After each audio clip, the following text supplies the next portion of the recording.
أعوذ بالله من الشيطان الرجيم. بسم الله الرحمن الرحيم. أتى أمر الله فلا تستعجلوه سبحانه وتعالى عما يشركون. ينزل الملائكة بالروح من أمره على من يشاء من عباده أن أنذروا أنه لا إله إلا أنا فاتقون. خلق السماوات والأرض بالحق تعالى عما يشركون. سورہ نحل مکی ہے اور 128 آیات اور 16 رکوع پر مشتمل ہے. سورت میں ان 4 مضامین کا اعادہ ہے جو سورت ہجر کے اخیر میں آئے. ایک ان میں ہے وقوع قیامت کا عقیدہ، انا کفیناک المستہزئین، اور دوسرا اس میں مسئلہ ہے تعظیم شعائر اللہ الذین یجعلون مع اللہ الہا آخر فسوف یعلمون، اور تیسری اس میں ہے تسلی رسالت مآب صلی اللہ علیہ وسلم کو، وَلَقَدْ نَعْلَمُ أَنَّكَ يَضِيقُ صَدْرُكَ بِمَا يَقُولُونَ، اور چوتھا مسئلہ ہے العبادۃ المخلصہ والتوحید الخالص للہ جل وعلا، فسبح بحمد ربک وکن من الساجدین واعبد ربک حتی یأتیک الیقین. تعظیم شعائر اللہ التسلیہ للرسول یا الایمان بالآخرت، اور تعظیم شعائر اللہ اور التسلیہ والتشفیہ للرسول صلی اللہ علیہ وسلم و اثبات التوحید للہ وحدہ. یہ 4 مسائل سورت کے اخیر میں آئے اور وہی مبدا ہے سورہ نحل کا. عطا امر اللہ فلا تستعجلوا، یہ قیامت ہے. سبحانہ وتعالی عما یشرکون، یہ تعظیم بشعائر اللہ ہے، ہر طرح کے شرک کی نفی، ایک اللہ کی وحدت کا اثبات. ينزل الملائکۃ بالروح من امرہ علی من یشاء من عبادہ، یہ تسلی ہے للرسول ان انذروا انہ لا الہ الا انا فاتقون، یہ التوحید الخالص للہ جل وعلا. جو 4 عقیدے سورت کے اخیر میں ہیں وہ 4 عقیدے سورت نحل کی ابتدائی 2 آیات میں ہیں. عطا امر اللہ فلا تستعجلوہ، اللہ کا فیصلہ قیامت کا آ کے رہے گا، جلدی مت مانگو، یہ وہ کوئی قیامت ہے. سبحانہ وتعالی عما یشرکون، اللہ کی بے ادبی نہ کرو، شاعر اللہ کی تعظیم کرو. ينزل الملائکۃ بالروح من امرہ علی من یشاء من عبادہ، رسالت مآب صلی اللہ علیہ وسلم کو تسلی اور تشفی، اور اصل مسئلہ اور اس کی طرف توجہ ان انذروا انہ لا الہ الا انا فاتقون. اللہ عطا امر اللہ سیاتی امر اللہ ولیکن مستقبلہ کالماضی وماد کالیقین المتیقن نبہ علیہ جعفر الصادق. اللہ تعالیٰ کے افعال میں شک شبہ تو ہے نہیں، اس لیے ماضی و مضارع برابر ہے. اللہ یصطفی من الملائکۃ رسلا ومن الناس، یعنی اللہ نے چنا ہے، یہ نہیں کہ مزید نبی آئیں گے. یقیناً فیصلہ خدا کا آ کے رہے گا قیامت کا، پس تم جلدی مت مانگو. باقی ہے اس کے لیے کہ کہے اور نہ ہو، بلند ہے ان باتوں سے جو یہ شریک ٹھہراتے ہیں، اتارتے ہیں فرشتے روح کے ساتھ، ان جبریل کے ساتھ، فیصلہ دے کر اس پر جو اپنے بندوں میں سے جس کو چاہا. فیصلہ کیا ہے؟ ان انذروا انہ لا الہ الا انا فاتقون. خلق السماوات والارض بالحق کی پیدا کیا آسمان و زمین حق کے ساتھ تعالی عما یشرکون خلق الانسان من نطفۃ فاذا هو خصیم مبین پیدا کیا انسان کو ایک بوندے سے پس ناگہاں لڑنے لگا وہ ایک قطرے کا بنا ہوا اور ایک ساس کی نے پیدا شویا خدا نے ایسے کیوں کہا ایسے کیوں کہا ڈھیلا ہو گورا دی خلیتا ہو گورا یہ خریتا ہو گورا پساراش پیتا ہو گورا خبر سکا کہی لا خبر سنگا کہی دے پیدا سن ہے حقیقت تے صرف یہ سش ہے کہ انہیں آئینے کا پل مخو ہو رہا ادا دے لاڑے اغراض کیوں لڑو ختم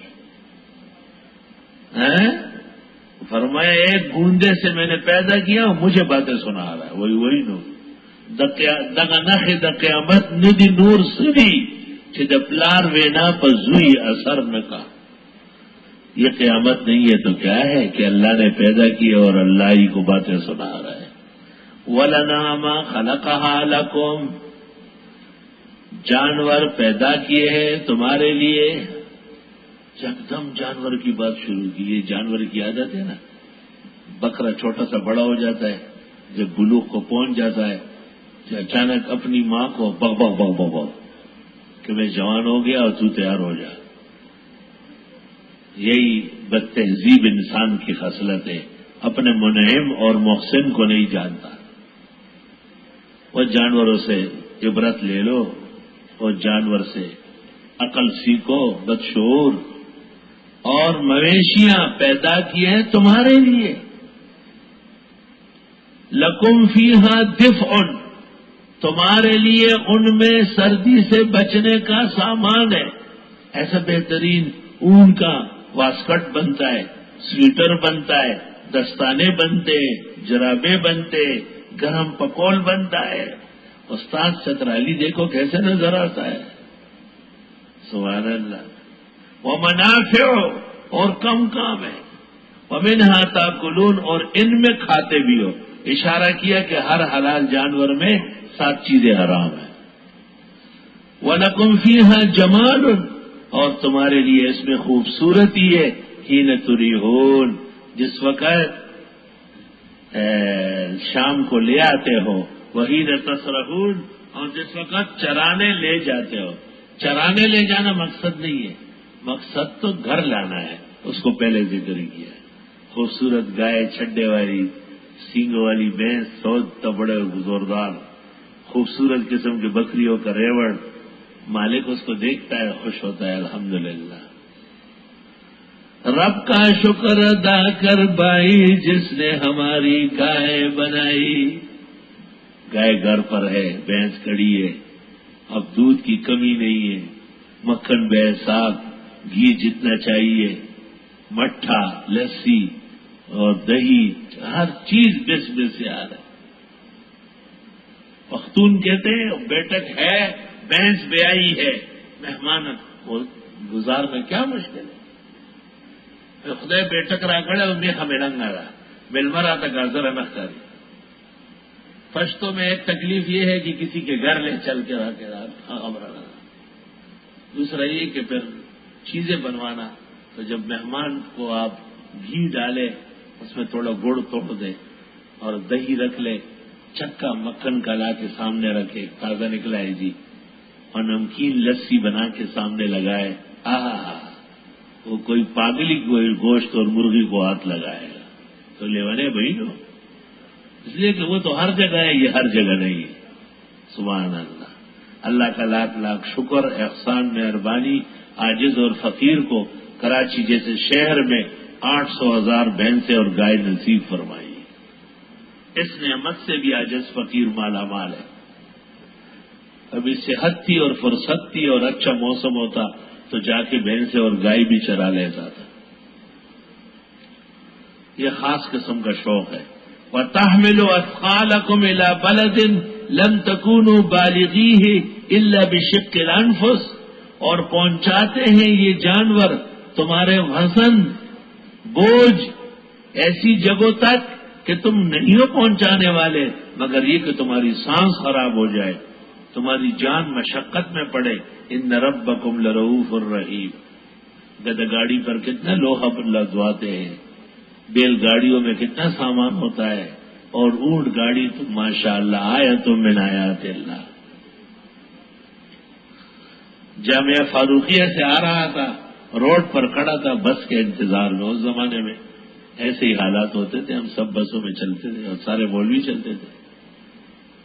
تو ایک اونٹ گاڑی آئی، وہ بلوچ کہیں سے مجھے جانتا تھا کہ استاد کیا خیال ہے آج اونٹ گاڑی میں مدرسہ نہ لے جاؤں؟ میں نے کہا بسم اللہ، کہا آؤ۔ جلدی جلدی اپنی چادر جو ہے نا ڈال دی اور مجھے کہا بیٹھو یار۔ بات اچھی تو ہوتی رہی۔ جب یہ نیپا چورنگی پر اونٹ گاڑی پہنچی تو اونٹ نے پیچھے مڑ کے کچھ کہا، اس نے اس کو اسی آواز میں جواب دیا، اونٹ روانہ ہو گیا۔ میں نے کہا اس نے کیا کہا؟ کہا اس نے پوچھا کہ سبزی منڈی یا واٹر پمپ؟ ہاں بھائی، گونگے کی زبان اپنی ماں جانتی ہے۔ اس نے مجھ سے ایک دفعہ کہیں لے گیا تھا تو یہ مجھ سے روز پوچھتا ہے جب یہاں آتا ہے کہ ادھر یا ادھر، تو میں نے کہا سیدھا نکلو، استاذ کو مدرسے میں چھوڑیں۔ میں نے کہا میں روڈ پہ گنا، خدا کی قسم احسن العلوم کے گیٹ اس اونٹ کو دکھانا ہے۔ طالب علم تو حیران ہو گئے کہ استاد اونٹ گاڑی میں بیٹھ کے آیا ہوا۔ آئی سمجھ، وَتَحْمِلُ أَثْقَالَكُمْ، اور یہ اٹھاتے ہیں تمہارے بوجھ، اِلَى بَلَدٍ، ایسی شہروں تک، جگہوں تک لے جاتے ہوئے، لم تکونوا بالغی، کہ تم خود نہیں لے جا سکتے، الا بشق الانفس، مگر مشقت میں جان ڈال کر۔ لیکن گدہ گاڑی والے کو کہو، اونٹ گاڑی والے کو کہو، بیلی کو کہو، فوراً لے آئیں گے۔ ان کے پیسے عام گاڑیوں سے کم ہوتے ہیں۔ ان ربکم لرؤوف الرحیم، بے شک رب تمہارے خوب نرمی کرنے والے، رحم والے۔ والخیل والبغال والحمیر، گھوڑے اور خچر اور گدے، ایک گھوڑے خچر اور گدے۔ گھوڑے کو پہلے ذکر کیا، امام ابو حنیفہ کہتے ہیں گھوڑا مردار ہے، حلال نہیں ہے، اور آیت دلیل ہے کہ اللہ نے خچر اور گدے کے ساتھ ذکر کیا۔ رہ گیا اور ائمہ تو مالکیہ کے ہاں تو کتا اور گدھا بھی حلال ہے، ان کی تو باتیں نرالی اور عجائب گر والی ہے۔ لِتَرْكَبُوهَا، تاکہ تم ان کی سواری کرو، وَزِينَةً، بڑے اچھے لگتے ہیں۔ اب آپ حیران ہوں گے گدھا اچھا لگتا ہے، اچھا نہیں لگتا۔ وہ جو پوزیشن بناتا ہے وہ چھوڑو، لیکن وہ جو وزن اٹھاتا ہے اور وہ جو سامان لے کے جاتا ہے، آپ کا سامان تو کہیں بھی لے جائے، اس کا اپنا سامان رہنے دو، اللہ نے اس کو بنایا، وہ خود تو نہیں بنایا۔ ہمارے گھر ایک بچہ چھوٹا آتا تھا، اہل خانہ سے پڑھتا تھا، تو پھر وہ ہمارے یہاں جیسے بچے سبق پڑھ لیتے ہیں نا، پھر دعا کرتے، یا اللہ مولانا صاحب کو اچھا کرے، بی بی صاحبہ کو، مدرسے والوں کو، طالب علم لوگوں کو، اور یا اللہ اچھا کرے، اور ہمارے گلے کو بھی۔ تو ایک دن مجھے گھر والوں نے کہا مصری خان دعا کے لگا ہو رہا، دعا شوروں کسی پارے ہوئے، خدا ماں سرا خو کے زماوال بابا سرا، ابھی بھی حدیث سرمو، ابھی بھی سے بھی سرا، اور انا سے مدرسہ جماعت زمگا خرب لٹل سیاد کر کے خیر منگا ڈیرو خاندان۔ وہ بچہ گھر گیا ہے، گھر میں بتایا ہے کہ میں گدے کے لیے دعا کرتا ہوں، تو استاد ہنستے ہیں۔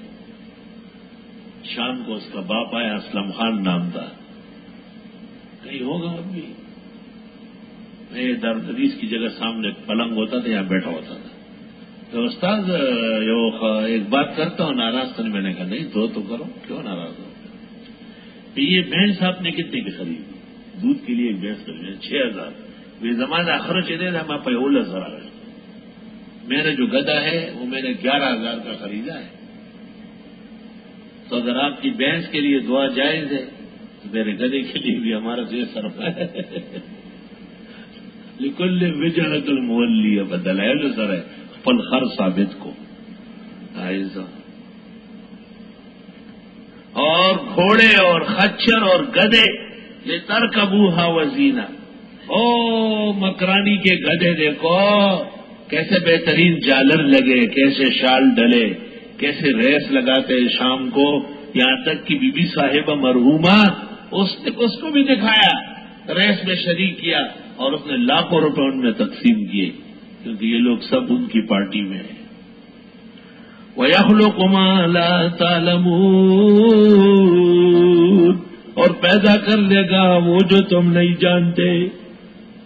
یاسین مولانا کی سائیکل، موٹر سائیکل، کاریں اور ویگن، قسم قسم کی گاڑیاں، ریل گاڑی، بس ٹرک، راکٹ و طیارہ، جہاز۔ وَيَخْلُقُ مَا لَا تَعْلَمُونَ، اور پیدا کر لے گا وہ کہ تم نہیں جانتے۔ اے قرآن پڑھنے والوں، وہ بھی پیدا کرے گا جس کو تم اب نہیں جانتے۔ ایسا لفٹ بننے والا ہے، ایسا لفٹ کہ ہوائی جہاز کی ضرورت نہیں۔ آپ اس لفٹ میں آ جائیں گے تو آپ نے ٹکٹ لیا ہوگا 14 نمبر کا۔ 14 نمبر نکالنے کے لیے آپ نے مثلا 1.5 لاکھ داخل کیے، 14 نمبر پہ آپ نے بٹن دبایا، لفٹ چالو ہو گیا۔ 2 منٹ اور 3 منٹ کے بعد آپ جدے میں اترے، آپ کو کہا سامنے مکہ و مدینہ۔ اور احادیث سے ثابت ہے یہ بات، النار تجمع الناس الى ارض الشام۔ اور ہوائی جہازوں کے گودام، ان کے اسٹور، ان کے گراج، یہ فضا کے اندر بن رہے، کشش ثقل کے ذریعے وہ رکے رہیں گے۔ وہیں پر ہوائی جہاز اترے گا، وہیں پر تیل بھرے گا، وہیں پر ٹھیک ہوگا، پھر وہاں سے روانہ ہو جائے گا۔ وَيَخْلُقُ مَا لَا تَعْلَمُونَ، اور پیدا کر لے گا وہ جو تم نہیں جانتے۔ ایک قوم ایسی گزری ہے جنہوں نے آسمان کے نیچے اپنا آسمان بنایا اور اس کے اندر اپنے ستارے اور چاند سورج لگائے، اور اس کے نیچے بادل لاتے تھے اور برساتے تھے۔ اللہ تعالیٰ نے جبریل کو کہا کہ جاؤ ختم کرو، پلٹ دو اس کو، یہ کیا خدائی کے مقابلے میں خدائی بنا رہا ہے۔ جبریل آیا اور اس گاؤں کے باہر کچھ بچے کھیل رہے تھے۔ ایک بچے سے پوچھا کہ جبریل کہاں ہے؟ اس نے یک دم رکا، زمین پر ایسی لکیر کھینچی اور پھر اس کے ساتھ کھینچتے گیا اور اس کو دیکھتا گیا، کہنے لگا جبریل اس وقت آسمان میں نہیں ہے، زمینوں میں بھی نہیں ہے، ہم دونوں میں سے آپ ہے۔ ایسا کیا جبریل نے نیچے سے زمین کو پکڑا، اٹھا کر کے پٹا دیا ایسا۔ اللہ تعالیٰ نے کہا جب یہ ترقی کرے تو پھر یہ بندے نہیں دیتے، پھر مغرور متکبر فرعون ہو جاتے ہیں۔ اس لیے کہتے ہیں کہ ہر عروج زوال دارات۔ ان باتوں کو ابھی تم نہیں سمجھو گے، اتنی عقل نہیں ہے، اتنا شعور نہیں ہے۔ جو شعور و عقل والے وہ خوب سمجھتے ہیں۔ جو ترقی آپ کے سامنے گاڑیاں اور موٹر سائیکلیں اور ریل گاڑی اور ہوائی جہاز، یہی چیزیں اگر صحابہ کو ذکر ہو جاتی تو وہ کیسے سمجھتے؟ فرمایا لا تعلمون، نہیں جانتے ہو نا، بس اتنا جان لو۔ تو میں کہتا ہوں قرآن ہر مخاطب کو کہتا ہے کہ وَيَخْلُقُ مَا لَا تَعْلَمُونَ، اللہ اور بھی ایسی سواری لے آئے گا کہ تم ان کو نہیں جانتے ہو۔ وَعَلَى اللَّهِ قَصْدُ السَّبِيلِ وَمِنْهَا جَائِرٌ، اور اللہ کی طرف جانے والا راستہ سیدھا ہے۔ قصد السبیل سے مراد صراط مستقیم، وعلی اللہ بمعنی الی اللہ، ومنها جائر، اور اس میں سے کچھ راستے ٹیڑے ہیں۔ ولو شاء لہداکم اجمعین، اگر چاہتا ہدایت دیتا تم سب کو۔ والذی انزل من السماء ماء، اللہ وہ ہے جس نے اتارا آسمان سے پانی، لکم منہ شراب، تمہارے لیے اس میں سے پینا ہے، ومنہ شجر فیہ تسیمون، اور اس میں سے درخت ہوتے ہیں جس میں تم چراتے ہو۔ اسام یسیم و چرانا، سائمہ کہتے ان جانوروں کو جو چرتے ہیں۔ زکوٰۃ ان جانوروں پہ ہے نا جو سال کے اکثر حصے میں چرتے ہو۔